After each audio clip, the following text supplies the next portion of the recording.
Ooh, there we go. Okay, hello.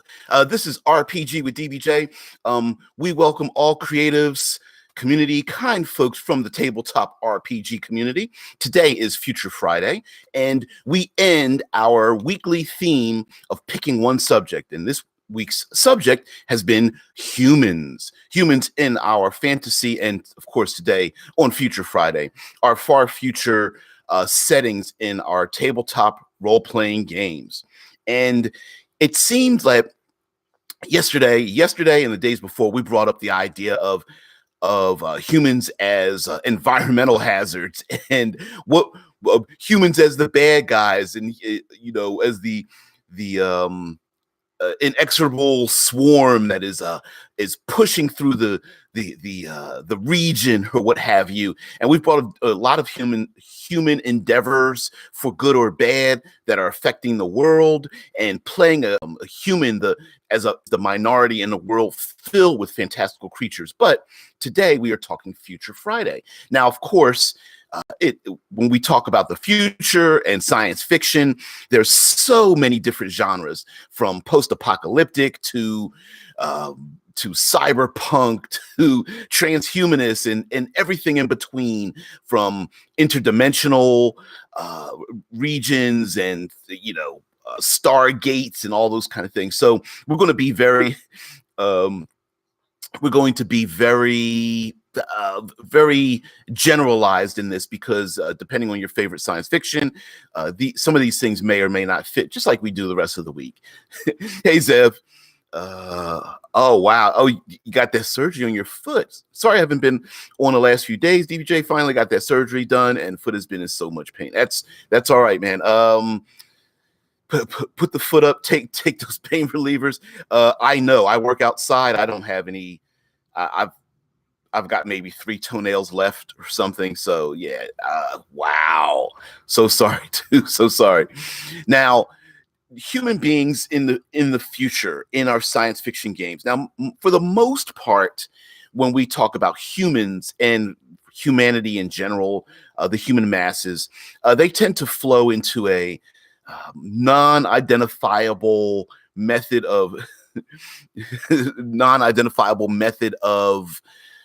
description, right? Something traumatic happens, maybe PCs and bad guys cause some kind of damage, people scream and run for it, and that's pretty much where human beings set, unless they're like used as red shirts, or used as cannon fodder, or used as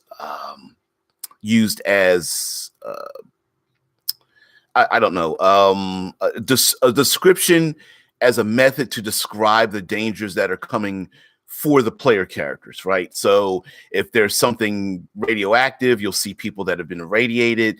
If there's laser beams coming from the sky, you have to have a couple of human beings zapped by them, just in basically as a method to foreshadow the dangers that may happen to the PCs. Zev says, cute of you to assume there's a future to be had with human beings involved. True. Well, we're going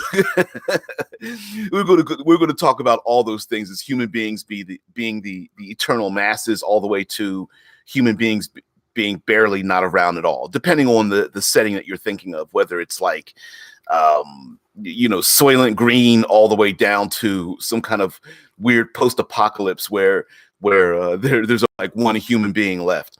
But anyway, human beings, and a lot of times when we consider them in the far future, that technology has gotten to the point where the human condition is once again thought of as very fragile. And so we have things like armored suits and power armor and space suits and heavy vehicles and planet busting weapons and nanotech and things of that nature. And we tend to use human beings as a mirror or a reflection of our necessary need to have technology to survive. So, for example, human beings normally cannot survive. We cinematically show that human beings, hey, if you're in a vacuum, you might die from that. There's radiation, you're going to probably die from that. Oh, you're no air, you're probably going to die from that. And so there's a lot of putting out the fires cinematically when you show the human condition in the far future, where that they have to find themselves an air source. Okay, they find that. There's space debris coming for them. They got to dodge away from that. And depending on the planets that they live, there's the traveling into the unknown, whether there's poison atmospheres or dangerous creatures, or meeting aliens that are tend to be portrayed as being far more capable in surviving the rigors of intergalactic space than human beings, using the human beings and the masses of the human beings as a way to tell us as a consumer, and maybe even player characters in your role-playing game, this is a dangerous thing. And by the way, here's some dead human beings or severely injured human beings to show you that there's a danger that's about to approach you. Zev says, considering the last few games I've been in, the only human characters I've seen are the bad guys or random NPCs. Not one PC in the past 10 years I've seen are human. I've made a few human concepts. Almost thought there was some calamity. Well, I mean, the same goes for fantasy role-playing too, right? A lot of people, unless given an incentive mechanically, a lot of people don't pick human beings simply because they like the idea of picking non-human humanoids to play, whether they are, elves or dwarves in fantasy games, or you're playing some other game where the aliens seem to have the aliens seem to have particular tricks, some kind of psionics or shape changing or ability to climb into tight spaces, or they're just a big space ooze and somebody wants to play a big space ooze and stick equipment inside their bodies or something. Ricker says, space, the many deaths of man, a treaty on the millions of ways to die in the cold black void. That seems to be a common element when showing the masses of human beings, so that we, like I said, we as a consumer and maybe even your player characters get to understand what the danger is without necessarily.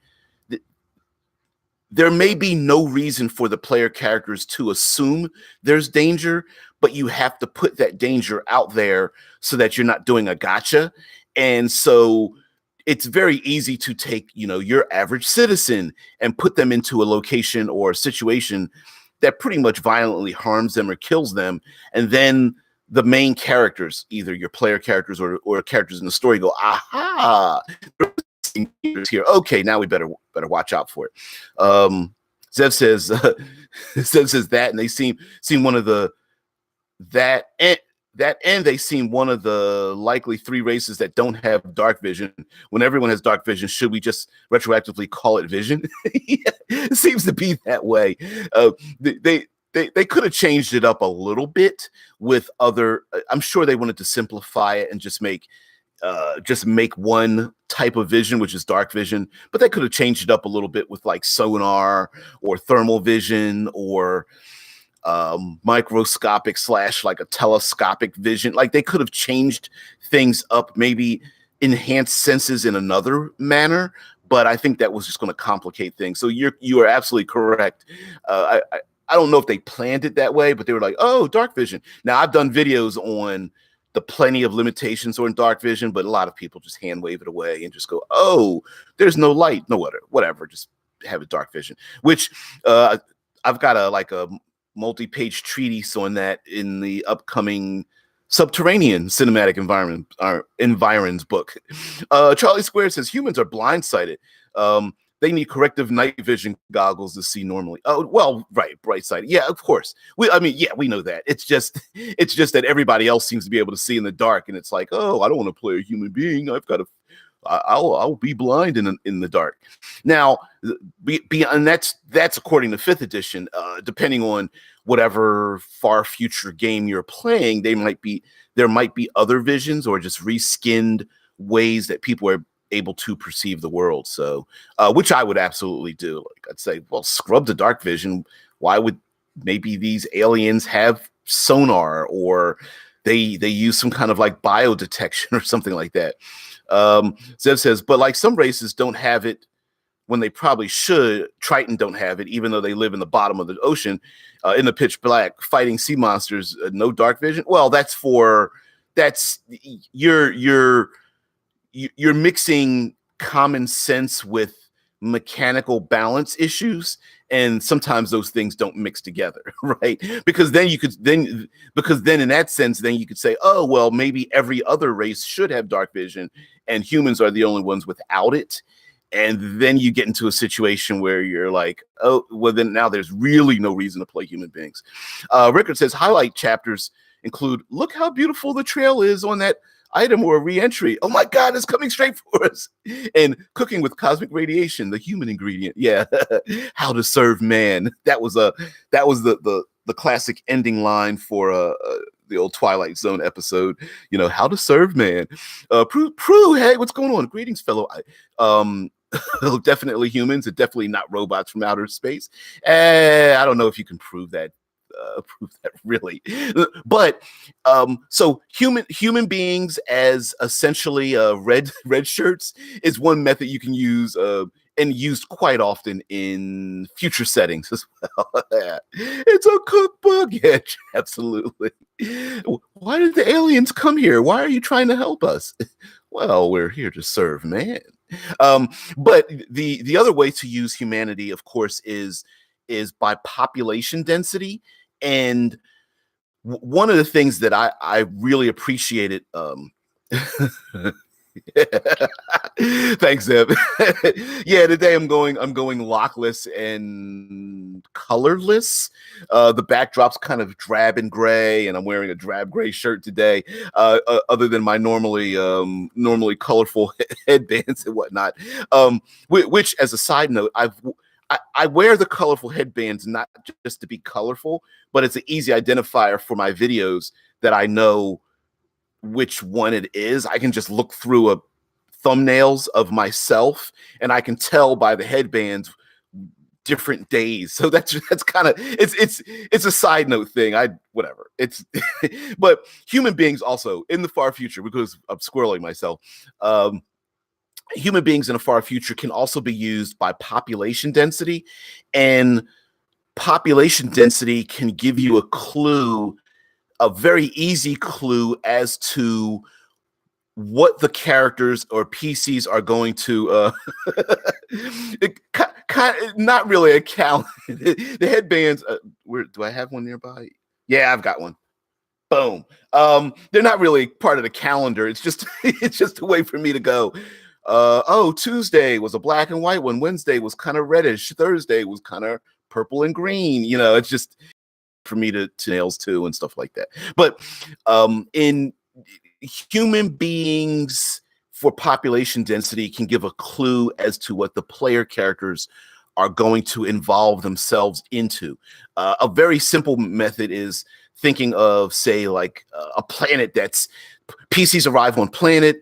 They get out of their starship. It could be extremely busy spaceport or a city-sized planet. We've seen that Coruscant, Star Wars, right? An example, the Fifth Element, big, where the buildings are almost a mile tall. There's people everywhere, and they're jam-packed together.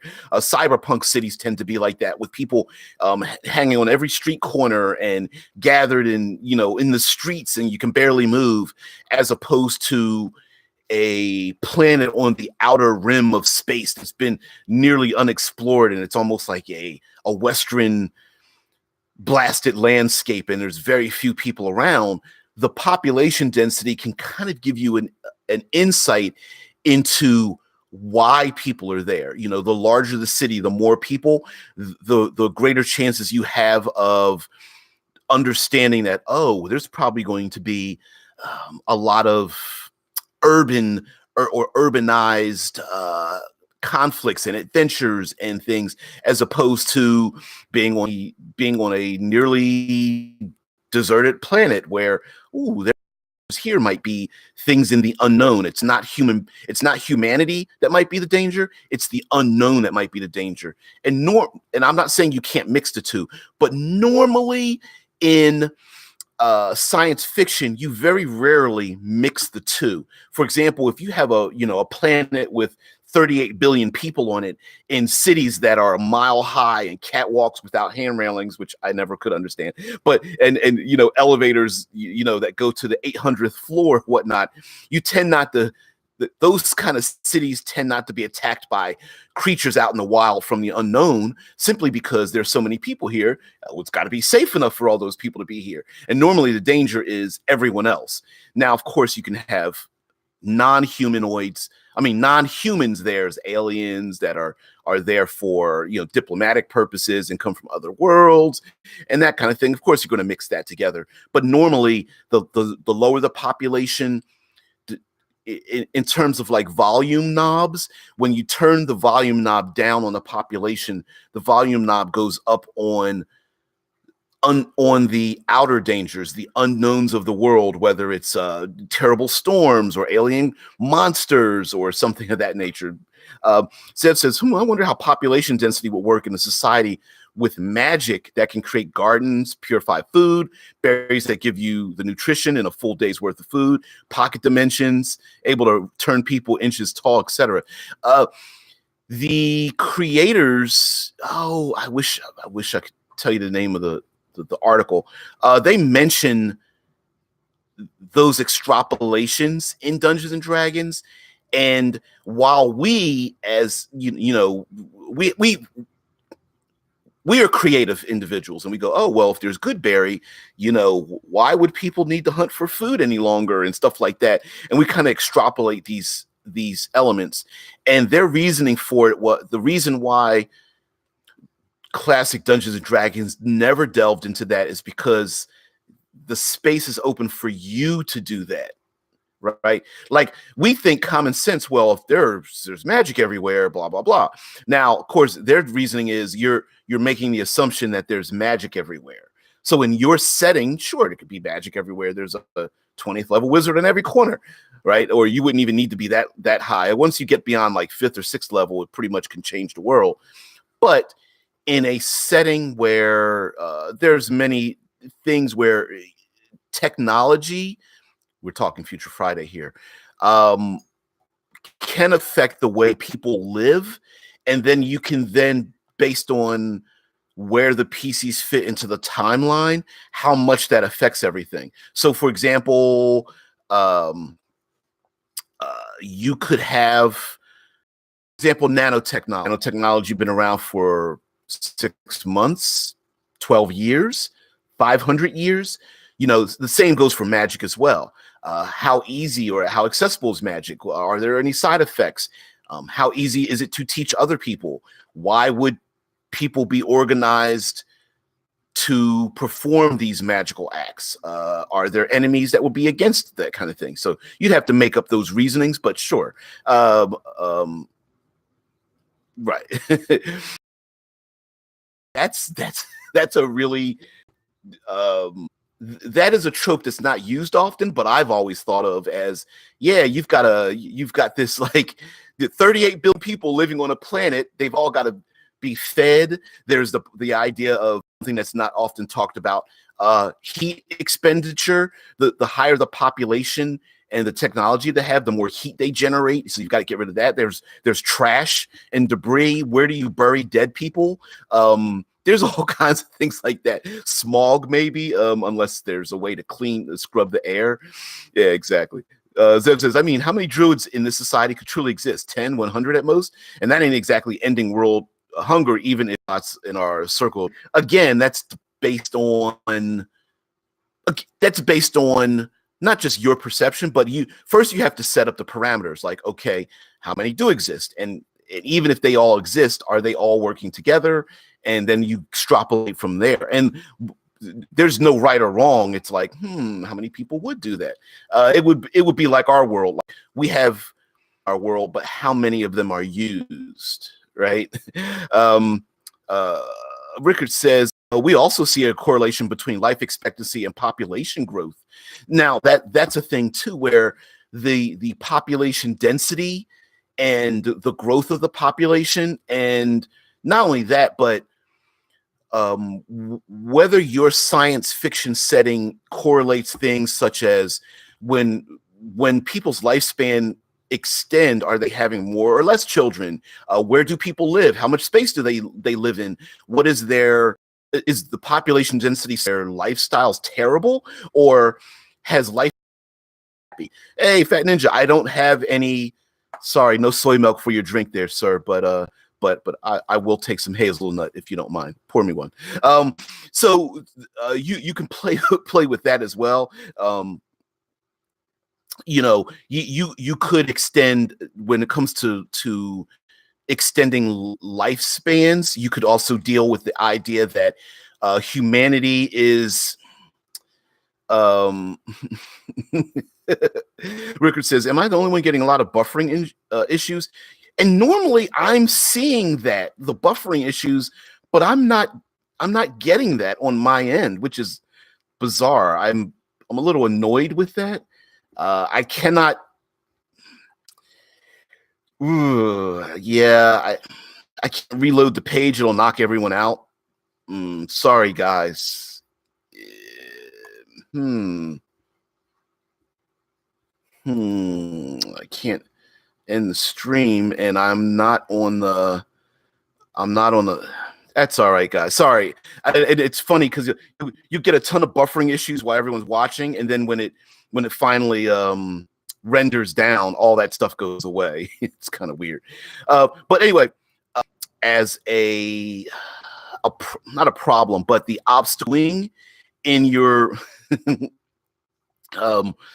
what are human beings doing in your science fiction world? Right. One of the things I really appreciated in the very original Star Wars movie, 1977, is the aliens and robots and all that kind of stuff. They're still doing common things, right? The world is still dirty. People are still going to work. There's still farmers. The people are still fixing things that are broken. Things are dirty and lived in. There's people aren't wearing silver suits and everything's pristine and white.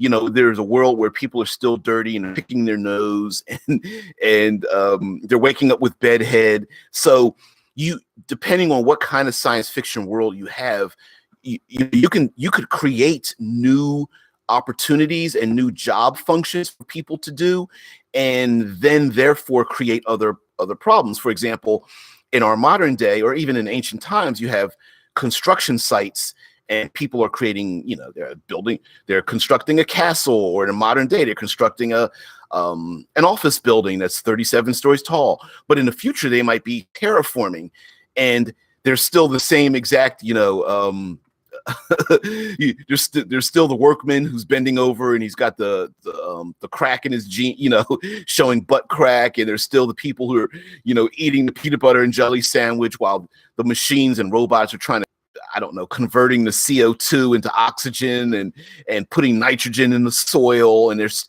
still your mass of people that you have to navigate through, and running from a nano plague that's been released into the public. Human beings will also create their own hazards on purpose, or at least those hazards might be hazardous to human beings, but the masses of humans there are just like, look, I got to do some work. The fact that you're having a running gun battle doesn't have anything to do with me. I wish I could restart it, but it'll just knock everybody out, and then I got to go through the hoops of linking back in, and I don't want to do that to you guys.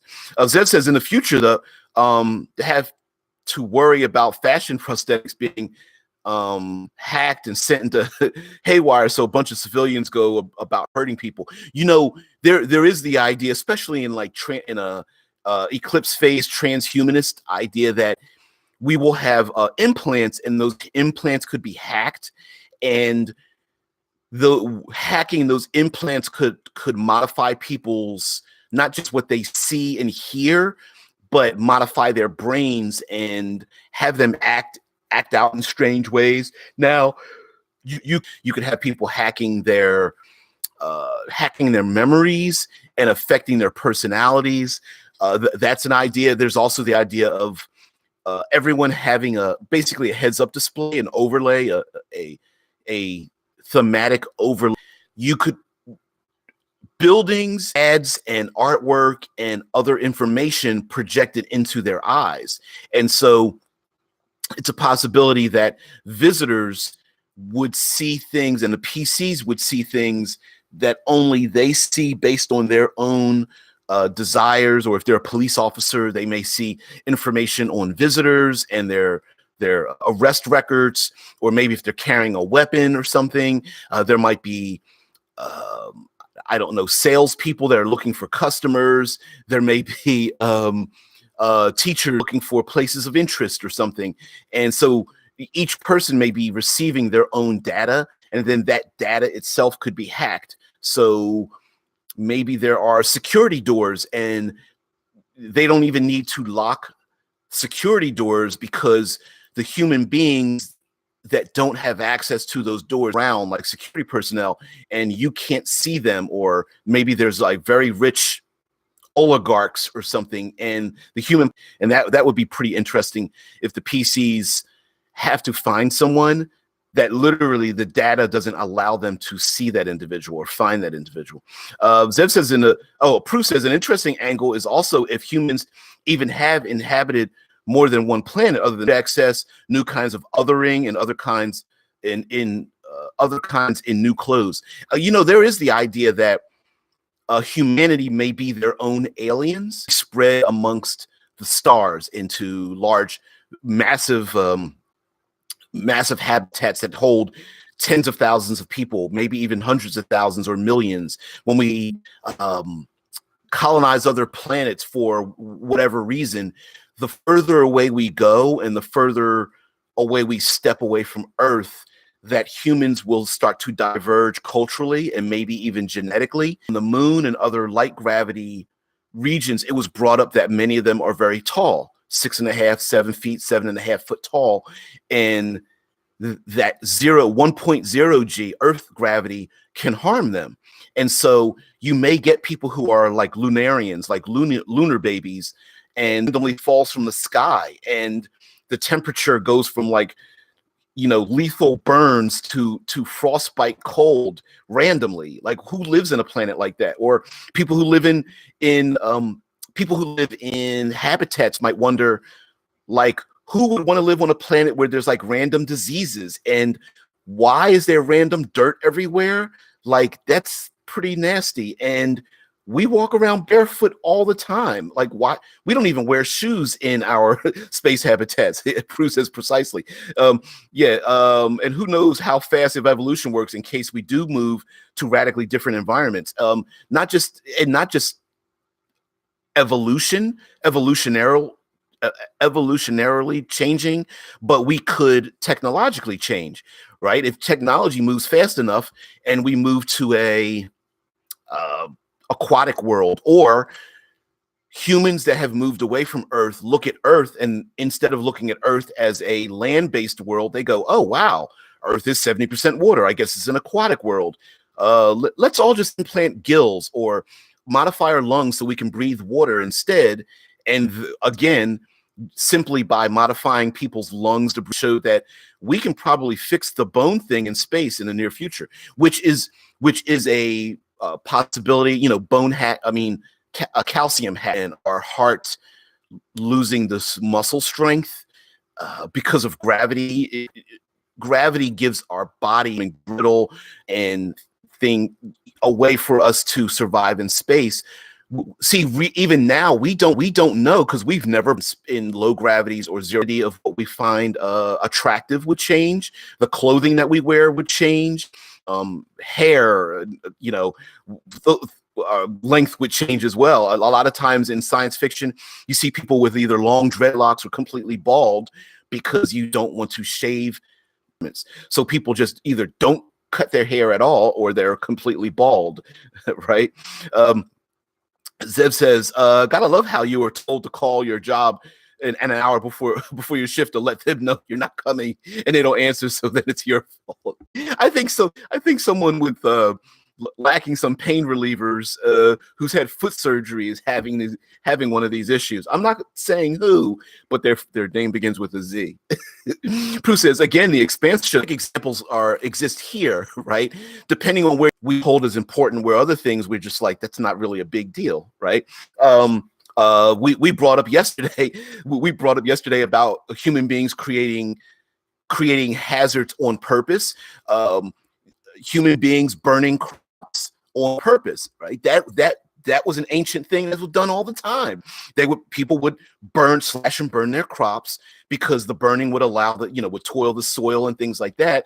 Yet in our modern day, when we consider slash and burning, it's like we have not just ancient societies, they actually do slash and burning today. But my point being is that there was a period of time when slash and burning crops it was the way things were done. There was no other way to do it.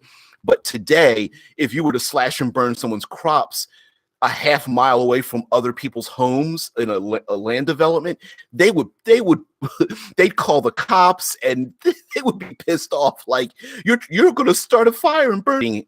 One sect of society creates again. Let's go down that path where human beings are creating hazards artificially, or oh no, sorry guys, sorry about the buffering. Well, human beings and technology, right? If you guys having these delays, you know what I'll do, because the buffering issue is so bad, I'll cut this short. So normally we go about an hour, but we'll make it 45 minutes, and that'll be it.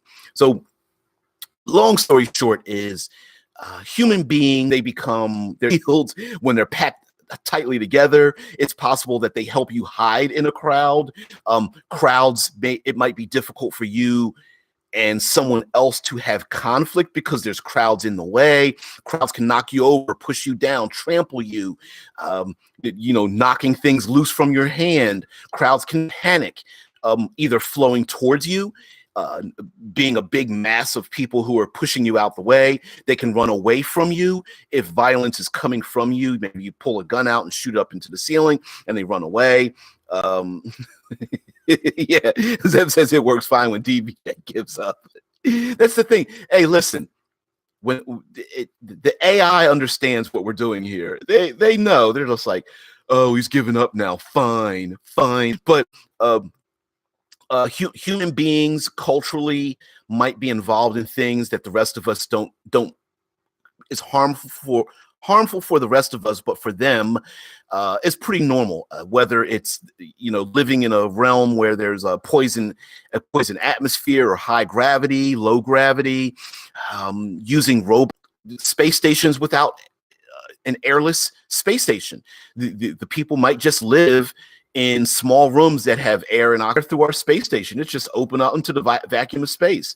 It's your fault you don't have prehensile hands where your feet should be. So it says it's not funny if they give up. Their suffering gets boring if they give into nihilism. Yeah. The robots are like, oh, I was having so much fun making them depressed. Human beings as a backdrop for the world and viewing the world through their eyes, I think is a very common trope, and one that is underserved. Meaning, come to Earth, aliens are refugees from whatever happened to them. Aliens live on Earth. Human beings start treating them as second-class citizens, and then the player characters get involved in it, and they're like, well, why are we treating them as second-class citizens? And is that right? And does my player character agree with everyone, or is this a right thing to do? Human beings open up our arms to aliens. Do we start picking up our guns and shooting at them because they speak using light waves instead of vocalizing or something? Or, do the aliens, are there cults that are addicted to aliens and such, and then using them as a method to study what our relationship is to the unknown, and giving do you send a colony on a 100-year mission to another planet? Will that colony diverge from us? Is it right to colonize another planet? Maybe there's aliens on that other planet. The colony ship is on their way, and there's a problem with the colony ship. Do we send people out to fix what's wrong with the colony ship? Is it right that those people on the colony ship have basically sacrificed their lives knowing they'll never come back? all kinds of things uh, in terms of looking at how we ourselves look at science and technology, and then turning the volume up on it, making different factions and how they treat technology.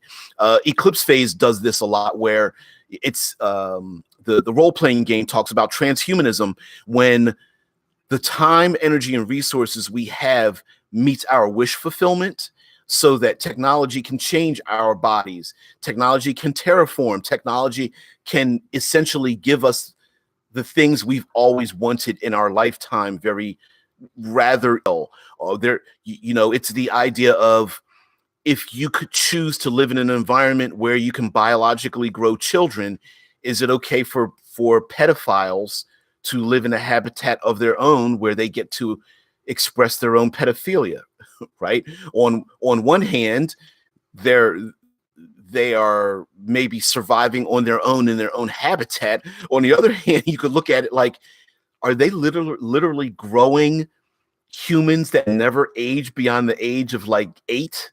Like, that's pretty sick, right? I mean, we would all agree, like, maybe we should just nuke that habitat. Wait, A, invite them all to live there, and B, blast it out of the sky and dump it into the sun. But on the other hand, some people might say, hey, why don't we just give them a VR environment and let them play around with children and be done with it?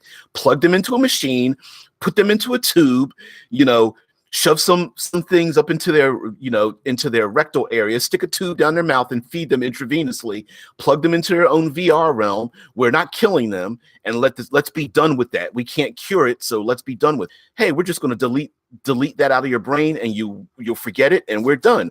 Is that a good thing or a bad thing for society to do? And so you themselves pick, like, wow, is that a good thing? Do I like it? Do I hate it? Do I support it? Do I want to tear it down? Is that a better way of solving an issue? Those kind of things, is delete the trauma that happens in people's brains to be a roadblock. I mean, it might be just a bump in the road. It might be a $500 fix. It might be the rich debutantes that live in space and in the upper, because they always live in penthouses that are like 800 stories tall, or they live in habitats outside the gravity well, and they might be paying people. A great way to earn a lot of money in a short amount of time might be just to have their memories wiped out by rich people who want to have fun with them. Rickard says, that said, with gene editing, we could probably delete the behavior thing as well to some extent. I'm sure how the brain would be affected by retroviruses. But again, in our lifetime, do we know how the brain works? Because we know nature and nurture. We know that there is nature, that some of us biologically have a tendency towards one thing than another. For example, we know there's a biological tendency towards like high blood pressure, diabetes, certain types of cancers. And we know that our brains are set up to be more likely for one thing than another. For example, alcoholism, right? Someone they take their first drink at age nurture, where things are in our environment. And we could start technology the size of a piece of a violent thought. You get that's a possibility as well, where, oh, we don't have prisons. We just have implant shock collars every time they do something violent. Bam, or criminals might be eternally tracked. Hey, we're going to implant this in your body, and everywhere you go, we know where you are, what you're doing. Ricker says, goes on to say, see, I see nature equaling the tools you were born with. Nurture equals which of the tools you will favor using. I don't believe that nurture will give you new tools as such. Right. And that's the classic story. You put them in their way. How great or how less of a impact does it have on their lives? Some are born for one particular sporting or athletic ability versus another. Tall people being great for basketball, people having high twitch reflexes for track and field, people having extremely good perceptions for extreme accuracy. Ricker says a bit of a flawed analogy, but I'm with you, right? And so again, we're playing role-playing games, right? We're table toppers, so we could turn the volume up and have whole factions or how we would like society to extend into the future. For example, the habitat full of the classic Amazonian women, where they only give birth, they literally have gene edited themselves to giving birth to only females. And oh, by the way, we don't need men to propagate ourselves. We have we either have exowombs and we can grow children in those, or we could take two female chromosomes or multiple chromosomes from multiple people and combine them together and give birth to other children. The same could go for an all male society, or all maybe pick and choose kind of body we want to live in, for maybe vacation or for our job or for a birthday present. We could say, you know what, I think I'm going to go into his 3.5 feet tall, or I'm going to rent some bodies or have fun doing that. Or it might be a cultural change in your world where during certain seasons or holidays or a certain portion of your life, it is normally accepted when you turn 18 that you get to pick and choose, and you're in a VR world, you're still in your cortical stack, and go, do I want to get in my male body, my female body, or sorry about that. It's of course, it's the AI taking over. We're just ignoring that fact. So guys, any other videos as we go on, as there's a possibility I may be going on holiday, and if I leave town, I will be having videos posted. YouTube allows us to hit premiere videos that will post up. They won't be as long as these, but I will not be gone. I will just be posting videos they'll be a lot shorter and more concise. And I will tell you that please don't measure your loves by your hates. That's my salutation. Don't spread the hate.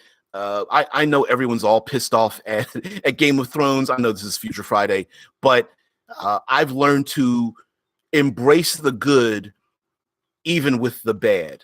So yeah, we can still love the show. I still love the show anyway. I'm, as a creator myself and as a writer,